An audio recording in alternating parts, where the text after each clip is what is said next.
Hey, welcome to another episode of the Popcorn Conspiracy. We're on location again at the moment as we try to get through this backlog of films that we've seen over the last couple of months.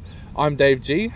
And I'm Kyle. And today we're taking a look at a film that's in cinemas now that I saw at MIF, but you saw at a media screening. Yep. It's another Aussie film called Blaze, and this is a film with a little bit of a difference. It centers around a girl called Blaze, played by Julia Savage, and it tells of the events that happens after she witnesses a violent rape and murder, which is conducted by a guy called Jake, played by Josh Lawson. Now, Blaze is old enough to know what sex is, but not old enough to completely understand what she's just seen.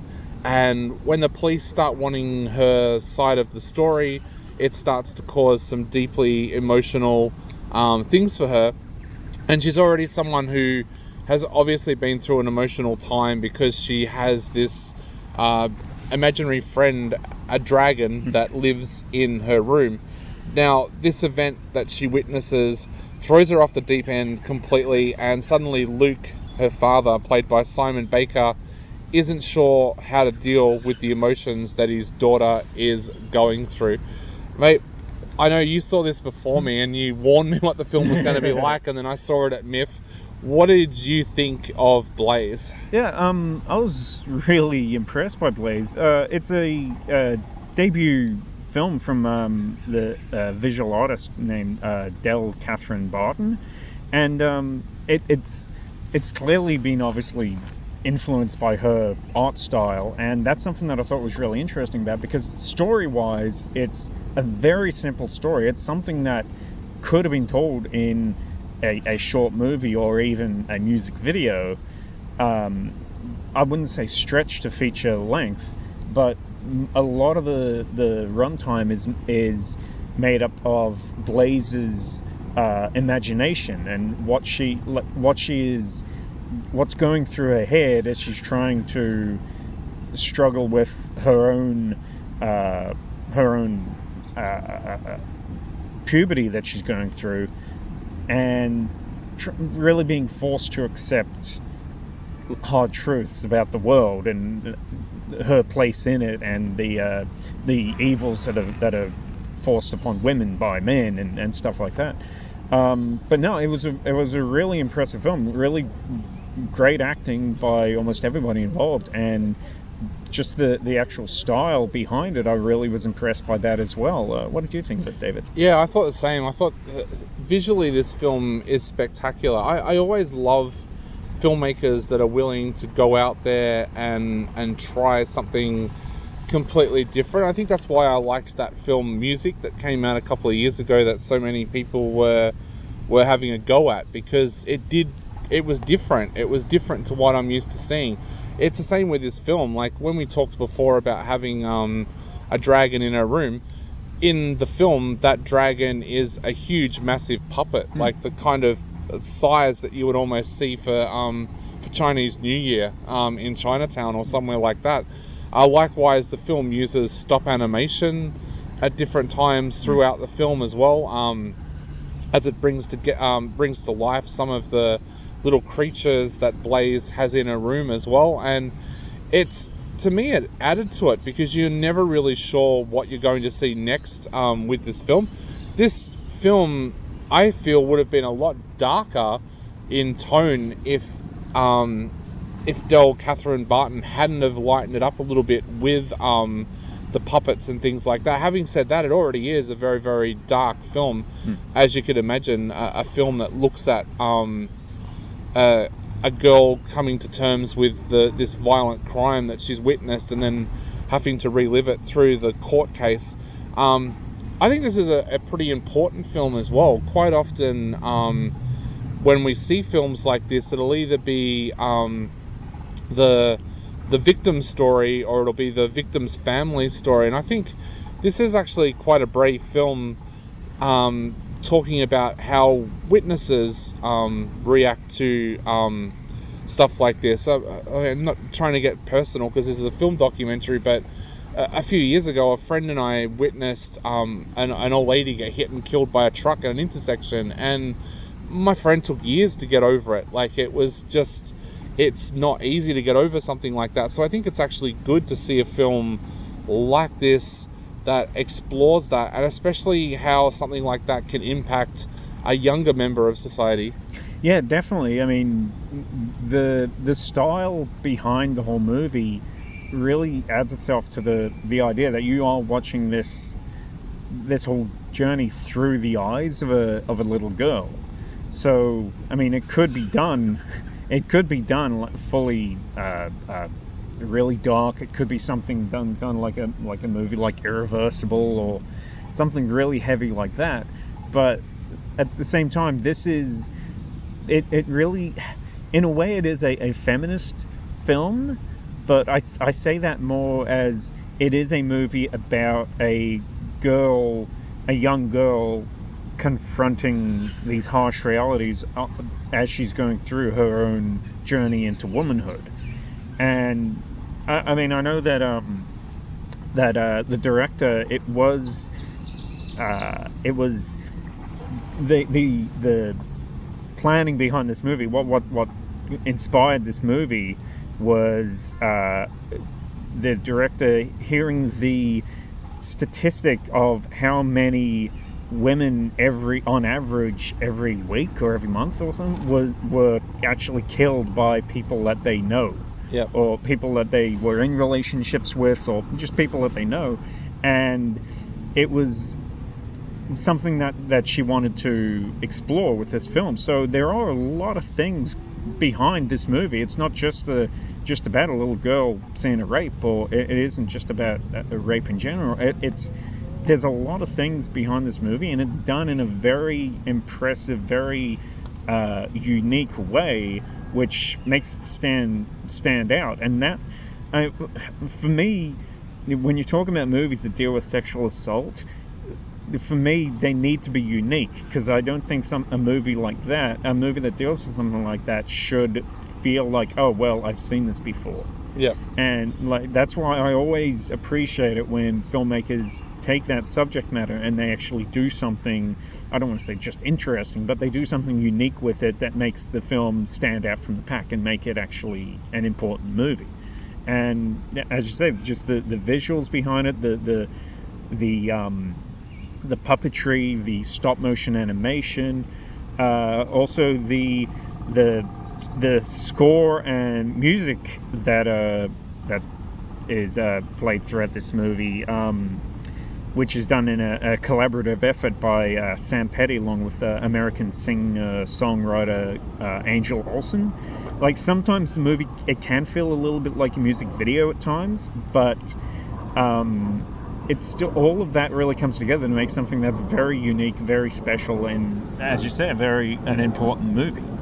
I guess the other part of this movie too that is looked at, that I'm kind of happy that more films are looking at this topic now, is that relationship between a single father and a daughter as well. I remember a few years ago, Steve Carell made a movie called Dan in Real Life that told the story about how, and it was a comedy, but it told the story about how difficult it is for a dad to relate to a teenage girl, because there's questions that a teenage girl would normally ask her mother about puberty and things like that suddenly the dad is finding himself having to answer the questions, and it's not always easy. And we see that in this film where Luke doesn't really know how to deal with what's going on. He feels like he's lost control of his daughter in a sense. Not only can he not answer a lot of her questions, she's getting to a point where her body is changing and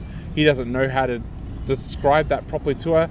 And then he also doesn't know how to deal with a daughter who is going through an emotional crisis like that as well. And you see the frustration, and so I think Simon Baker plays that role really well, because he kind of is almost a secondary character behind Blaze, but at the same time plays a very important part of the story as well. Yeah, Julia Savage and Simon Baker as this daughter and father team, they both give amazing performances throughout the entire movie. You're right. That's while this is a feminist movie, one of the best characters in the whole thing is Simon Baker's role as Blaze's father, and as you say, not just his feeling lost and not knowing how to, not knowing, like, being kind of lost in how to raise a daughter that's going through puberty, but also how to deal with a daughter that's not just witnessed something horrific, but needs to go through this whole investigation and court proceedings and all that. And, like, does he medicate her? Should he institutionalize her? Like, all these kind of things are really hard things that this character has to go through. And it's done really well. And Simon Baker, who I believe produced this movie as well, he gives an amazing performance. And Julia Savage, she gives she just turns in a performance that's way beyond her years. Just for a young actress to just blow me away on screen, and acting with people that are veterans, like Simon Baker's been doing in movies and TV shows for a long time, and she's really carrying this film.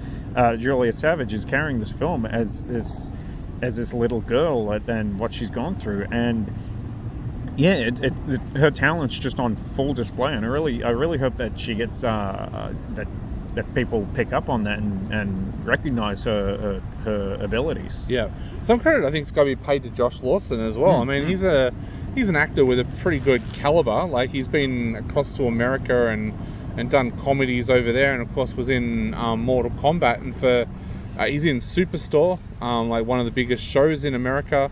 Here in Australia, he's been known for his comedy in the past. He was for our overseas listeners, he was the showpiece of a show here that we had called Thank God You're Here, which was an improv kind of comedy show. So for him to agree to play a part where he plays this despicable rapist murderer, it's a pretty big brave step for him as an actor as well.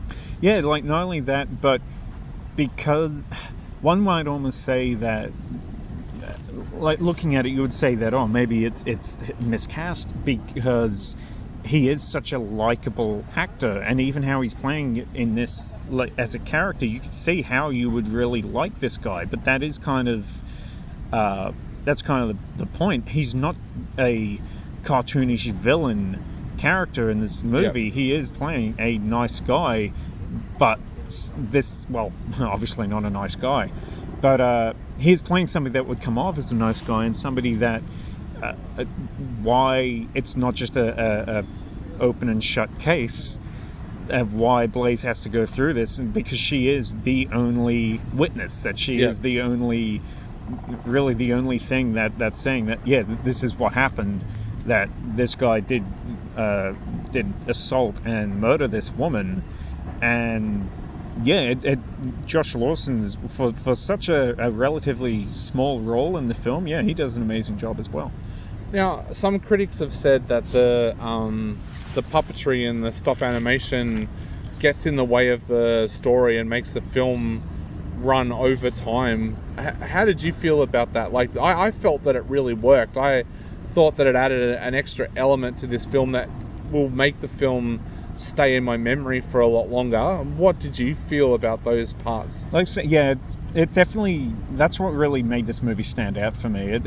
It's so much of the movie is shown from this little girl's subconscious, and there's a lot of surrealist moments, there's a lot of abstract things, but it's really to show the turmoil that's going within this little girl's mind, because otherwise the movie would just be a 5-minute short film. There'd be no point for it. But the puppetry, the stop motion animation, all that kind of stuff, like I said, there might be some moments in it where it does go over the line, it does become almost like a music video, but overall it really was what made this movie so unique. And I think what what made it such an interesting film, kind of like very much a